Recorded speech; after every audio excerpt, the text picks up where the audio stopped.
Selamat pagi, salam sejahtera, dan salam sehat untuk kita semua.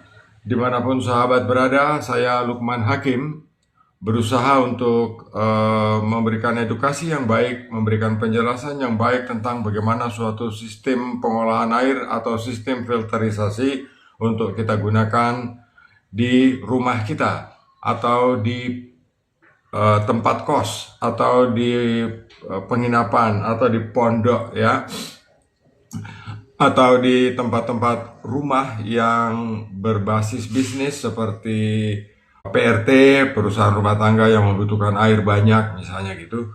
Ketika kemarin teman-teman dari Medan dan Sumatera Utara itu membahas tentang atau bertanya tentang bagaimana air itu ya, saya tidak punya data. Tetapi setelah kemarin ada yang menginstalasi dan sampai selesai, sekarang saya akan tunjukkan kepada sahabat semua bagaimana sistem pengolahan air yang saya buat. Jadi di sini saya tidak membuat atau tidak memasarkan produk orang karena di sini saya membuatnya sendiri ya.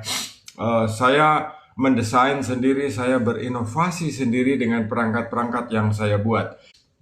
Nah, sahabat, dalam sistem pengolahan air seperti yang selalu saya katakan itu ya, bahwa kita harus tunduk pada 4 syarat dan 2 unsur. Itu harus kita patuhi, 4 syarat, 2 unsur. Syarat pertama harus ada air. Oke? Syarat kedua harus ada makrofilter. Syarat ketiga harus ada mikrofilter. Dan syarat keempat, jika dibutuhkan kita harus menambahkan ultrafilter ya, atau PVDF. Dan semua yang saya katakan di 4 syarat ini bisa disepadankan dengan peralatan-peralatan lain yang sahabat punya atau peralatan-peralatan yang dijual bebas di toko ya. Dan jangan lupa untuk follow dan share. Yang terpenting itu share. Saya tidak diikuti, tidak apa-apa ya. Sahabat tidak follow saya tidak apa-apa. Yang terpenting adalah sahabat share, bagikan. Bagikan edukasi saya ini kepada semua orang supaya semua orang bisa menikmati kebaikan dari Allah Subhanahu wa taala itu melalui saya. Jadi saya akan mengedukasi yang benar, tidak akan menjerumuskan sahabat dalam persoalan yang rumit karena yang saya ajarkan ini adalah kebenaran. Nah, sahabat, ketika kita berhadapan dengan air yang keruh, kita tunduk pada 4 syarat itu. Pertama harus ada air, kedua harus ada makrofilter, yang ketiga harus ada mikrofilter, dan keempat ada PVDF ya. Yang PVDF ini tidak wajib ya, itu boleh ya, boleh tidak. Nah, saya akan tunjukkan kepada sahabat supaya sahabat berpikir bahwa ini Pak Lukman ini cuma berkicau saja, tidak memberikan hasil atau tidak memberikan bukti gitu ya, tidak memberikan bukti. Sekarang saya akan memberikan sahabat bukti bahwa sistem pengolahan air yang saya buat itu betul-betul bisa memberikan manfaat buat orang lain ya. Nah, sahabat lihat, ini adalah sistem instalasi yang sudah terpasang ya. Ini dari sumur yang kemudian menggunakan pompa Shimizu ya 135 dengan flow 30 liter per menit. Sahabat bisa lihat. Nah, di sini ini sahabat bisa melihat bahwa setelah pompa air ini, di sini tidak ada tangki yang besar, tidak ada pasir silika, tidak ada arang, ya. Nah, sahabat lihat, di sini saya menggunakan dish filter. Dish filter itu adalah makrofilter yang berfungsi untuk menahan pasir, lumpur, dan sejenisnya dari dalam lubang sumur. Sebenarnya kalau dipikir secara logika ya, ini kan kecil sekali ya. Ini kecil sini. Tetapi ini bisa dialiri air 1000 sampai 3000 liter per jam. Setelah dari dish filter ini, filter ini ya, yang saya sudah jelaskan bahwa ini adalah inovasi saya sendiri. Di sini menggunakan 3-way, di dalamnya ada kantong penyaring air. Kantong penyaring air ini yang saya pasang di sini itu kerapatannya 5 mikron. Ya, jadi kerapatannya 5 mikron, dan di dalamnya saya campurkan karbon seperti yang ada di video-video pendek saya. Nah, di sini kalau filter ini kotor, bahwa jika angka sudah menunjukkan 0,4 atau di dalam bahasa yang kita gunakan sehari-hari itu dia 4 bar. atau 4 kg per cm persegi, ya. Nah, sahabat, ketika kita sudah sampai pada level ini, ya, kita sudah mendapatkan air yang jernih pada filter ini, kita akan teruskan sistem ini di PVDF. Jadi yang housing ini isinya PVDF, ya, 20 in. PVDF 20 in isi. Nah, di dalam housing tadi itu, ini ada PVDF seperti ini, 20 in. Yang paling akurat karena di bagian atas kepalanya ini ada nut, ya. Bagian kepala atasnya ini, kameranya di sini. Ini ada nut seperti ini. Dan di nut ini ada karet. Karet ini mencegah kebocoran, dan nut ini itu pasangnya di housing, di kepala housing, dan dia melekat, ya. Dan dia melekat. Nah, seperti ini, ya. Jadi ini nancapnya di sini, ya, sahabat, ya. Jadi dia nancap seperti ini. Jadi untuk kemungkinan bocor itu sangat minim. Nah, sekarang kita coba evaluasi lagi. Saya akan balik lagi kameranya. Nah, sekarang kita kembali ke sini. Jadi PVDF tadi itu isinya di dalam housing 20 ini. Isinya di sini. Jadi kita mengisi dengan ini, ya. Ini kita isi di sini, ya. Kita masukkan di housing 20 in. Setelah itu, jadi PVDF yang 20 in ini itu punya kerapatan 0,01 mikron dengan kecepatan aliran 1000 liter per jam. Kemudian, ya, diteruskan ke aliran menuju ke atas, ke toren. Ini tangan tidak termasuk bagian dari filter. Nah, ini, ya, dia langsung menuju ke tandon penampungan air. Jadi instalasinya itu sederhana, ya, dari sumur ini, kemudian ke filter dish. Setelah ke filter dish, kita ke filter bag. Di sini kantong penyaring air. Di sini air sudah jernih, ya. Air sudah jernih. Kemudian setelah air ini jernih, kita akan teruskan ke PVDF 20 in dan air menuju ke toren. Nah, sahabat, jika setiap orang mau memahami apa yang saya ceritakan seperti ini, tentu sahabat tidak akan pernah lagi mengeluh. Oh ya Pak, seperti ini kok begini, seperti ini. Cuma yang saya kasih ingat buat sahabat, kalau perangkatnya kecil, kewajiban kita untuk membersihkan perangkat lebih sering daripada kita menggunakan perangkat yang besar. Nah, sahabat, saya teruskan bahwa ketika sudah masuk di PVDF seperti ini, ya, sudah masuk ke PVDF sini dan air di toren sudah seperti ini, ini instalasi supaya sahabat percaya. Lihat, ini instalasi tanggal 20 Maret 2025 pukul 17.08. Jadi saya tidak berbohong sebab ini dari kamera tukang ledeng yang memasang, ya. Jadi tukang ledeng yang memasang, di kameranya tertulis tanggal 25 Maret 2025, dia kerjakan pukul 17.08. Alat dipasang sebelum toren atau setelah toren. Nah, itu kan bisa lihat, ya. Tidak perlu bertanya nih bagaimana masangnya. Ini kan dari sumur, berarti setelah atau sebelum. Mas Apopo 23. Mas Apopo 23, Mas Apopo bisa melihat. Ini dari sumur apa dari toren? Kan tidak mungkin air mengalir dari atas turun masuk ke sumur, kan? Harus dari bawah baru masuk ke atas. Tapi gambarnya sudah ada, Mas Apopo. Thank you. Sudah respon saya. Terima kasih, terima kasih. Dan sekarang saya akan menjelaskan, ya. Kalau ya, suatu laboratorium saja, ya, satu laboratorium saja menggunakan alat seperti ini dan mereka sudah mengecek hasilnya dengan kualitas yang bagus. Kenapa kita yang orang awam tidak percaya, ya?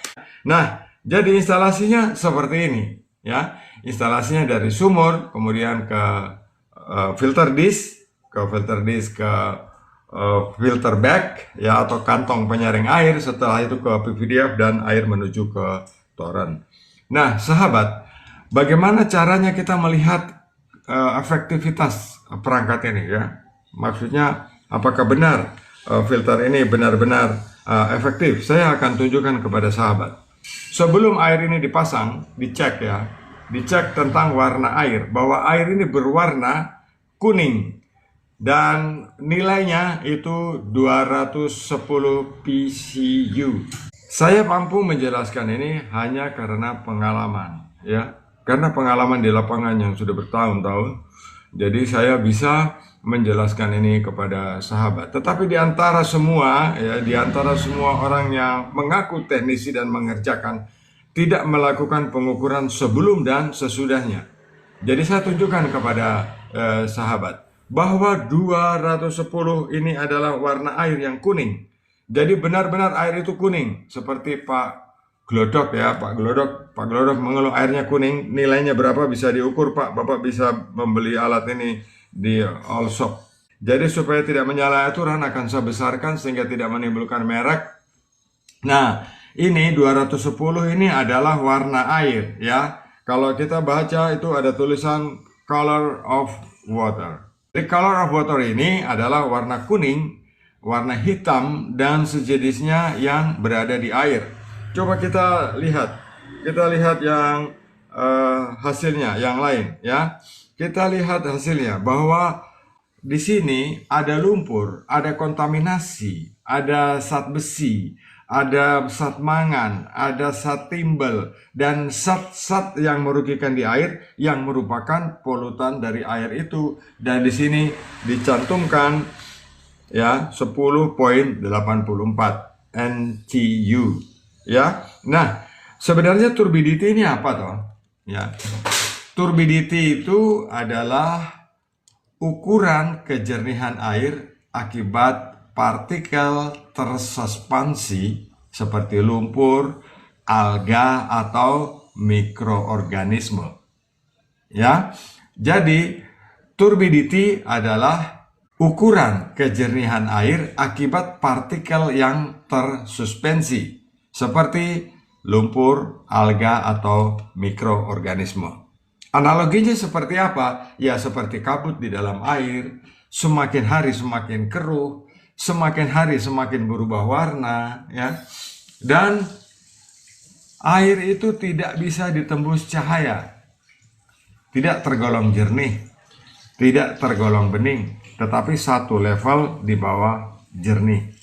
Ya, nah penyebabnya apa sih? Turbidity ini penyebabnya apa? Penyebabnya adalah erosi tanah atau longsoran dari sumur atau di aliran sungai yang menggerus. Kemudian juga karena lumut atau saya sering menyebutnya itu jasad hidup ya. Saya sudah teringat. Apakah boleh alatannya dipasang setelah toren langsung dikonsumsi? Insya Allah bisa. Siapa? Pak Popo. Ini kalau air peralatan saya tadi itu dipasang di rumah makan, di rumah ibadah, di tempat-tempat umum. Ini Pak, airnya bisa langsung digelek gitu ya. Jadi ada yang mengkoreksi saya, Pak, jangan mengatakan bisa diminum. Sebab kalau mengatakan bisa diminum, pemahaman kita itu luas sekali. Jadi untuk mempersempit pemahamannya, kita gelek ya Pak Apopo. Jadi kalau air keluar dari filter saya itu ya, sistem penyaringan saya bisa langsung digelek Pak, monggo digelek ya. Nah, kita lanjutkan. Sebabnya apa sih penyebab turbidity itu ya? Penyebabnya itu adalah karena erosi tanah. Jadi airnya lumpur masuk bercampur jadi satu, zat besi, mangan, timah, timbel, dan segala macamnya nyemplung ke dalam sumur atau ke sungai. Kemudian limbah pertanian seperti pupuk atau pestisida itu juga bisa menyebabkan turbidity. Ya, misalnya air dari bekas sawah, misalnya itu juga menjadi penyebab nilai turbidity ini meningkat. Sahabat, ketika kita sudah menganalisa ini, kemudian kita menilai sebenarnya untuk turbidity ini air yang boleh diminum seberapa nilainya Pak. Jadi yang boleh diminum batasnya adalah 1 NTU. Sekarang kita lihat ya bagaimana pengaruh ekosistem, dampak ekosistem bagi pertumbuhan air atau tumbuhan air. Jika turbidity ini tinggi, zat besi tinggi, mangan tinggi, timah tinggi ya, kapur tinggi, tumbuhan susah hidup tentunya ya. Kalau kita ingin mengendalikan turbidity ini supaya dia tidak merusak tubuh karena pencemaran lingkungan, pupuk ya, karena kimia yang terlarut di air, karena bakteri, karena zat besi, mangan, timah, timbel dan sejenisnya, yang bisa kita lakukan adalah menggunakan sistem filterisasi seperti yang saya tunjukkan kepada sahabat tadi. Nah, bagaimana toh Pak hasilnya ya? Hasilnya seperti apa? Ini adalah hasil dari prosesnya. Jadi kita bisa mendapatkan nilai ya dari turbidity meter yang tadi ya, yang 210 kita bisa mendapatkan di 0,03 ya. Kalau kita sudah bisa mengubah suatu hasil ya, suatu hasil dari angka ya 10,84 seperti ini, kemudian itu bisa menjadi 0,03, berarti peralatan kita bagus, berarti peralatan kita hebat, berarti peralatan kita sempurna. Peralatannya seperti apa ya? Nah, peralatannya seperti tadi ya, yang sudah saya tunjukkan. Jadi kita mendapatkan nilai yang sangat rendah dari suatu sistem yang sudah kita gunakan tadi. Jadi cara menginstalasinya seperti ini. Jadi untuk mudah-mudahan Pak Glodok menjadi percaya dan paham bahwa dari sumur itu dengan pompa yang bisa dilihat di situ ya. Ini pompa airnya. Ini kita menggunakan Shimizu di sini dan ke filter disk. Setelah dari filter disk ke filter bag atau kantong penyaring air. Setelah itu kita ke PVDF ya. PVDF ini sahabat tergantung menyesuaikan uangnya. Kalau sahabat punya uang berlebih, sahabat bisa gunakan yang 3000 liter per jam.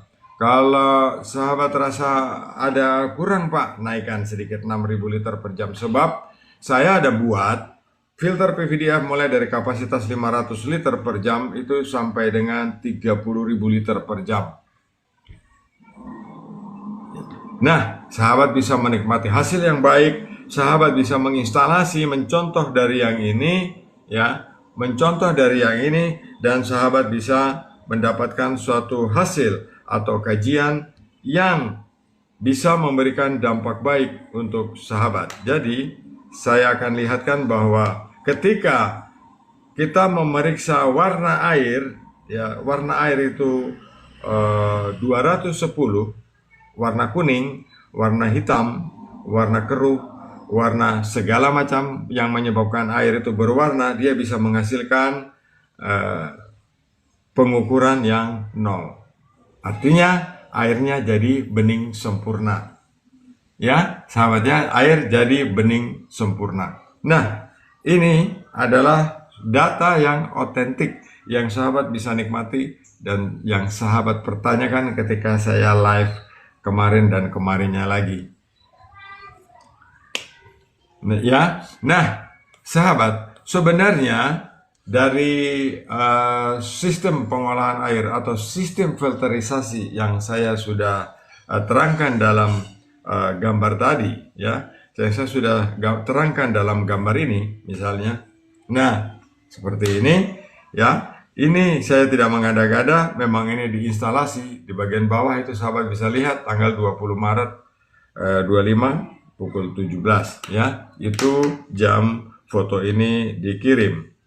Dan ini adalah datanya, data hasil sebelum diselesaikan, sebelum penyaringan, sebelum filterisasi yang saya buat ya. Kemudian kita bisa mendapatkan hasil yang semula itu 10,84 bisa menjadi 0,03, dan yang semula 210 pewarnaan air yang kuning sudah bisa menjadi 0. Nah, sahabat, kesimpulannya apa?